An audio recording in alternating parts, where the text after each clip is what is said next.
আজ দুপুরে ভাই যখন চান করতে নেবে এই বেল গাছটার গোড়ায় আসে, তখন দেখে যে কয়েকটা বেল আমাদের অজান্তেই কবে কবে পুকুরে পড়ে একেবারে নষ্ট হয়ে গেছে। তাই ভাই আমাকে বলল যে ওপর থেকে বেলগুলো পেড়ে দিতে, আর উপর পুকুরে থেকে একেবারে গুড়িয়ে উঠে আসবে। বেল গাছটা একটু লম্বা হওয়ার কারণে একটা বড় আকরশির প্রয়োজন হয়েছিল, আর ওই বড় আকরশি দিয়ে বেল পাড়তে গিয়ে আমি তো বেল সমেত কয়েকটা ডালও ভেঙে ফেলেছিলাম।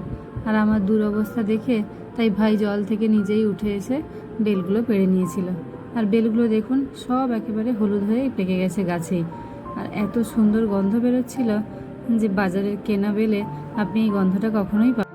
পুকুরের দিকে যে সমস্ত বেল গাছের ডালগুলো ঝুঁকেছিল সে সমস্ত ডাল থেকে সব বেলগুলোই পেড়ে নিয়েছিলাম, আর কয়েকটা রেখে দিয়েছিলাম ডাঙার দিকের ডালগুলোতে। বিকেলে যেহেতু বাবা তাড়াতাড়ি বাজারে বেরিয়ে যাবে, তাই জন্য কয়েকটা বেল ভেঙেই একদম বাবার জন্য মা শরবতটা বানিয়ে ফেলেছিল। বেলগুলো দেখুন একেবারে ক্রিমের মতো নরম, আর খোলাটা একদম পাতলা। যদিও বেলগুলো খুব বড় সাইজের নয়, মাঝারি সাইজের, কিন্তু খুব মিষ্টি খেতে। এবার সমস্ত বেলের খোলাগুলো থেকে এইভাবে চামচ দিয়ে আস্তে আস্তে করে আঁতিটা ছাড়িয়ে নিয়ে ভালো করে চটকে জল দিয়ে ভালো করে মা মিশিয়ে নিচ্ছিল।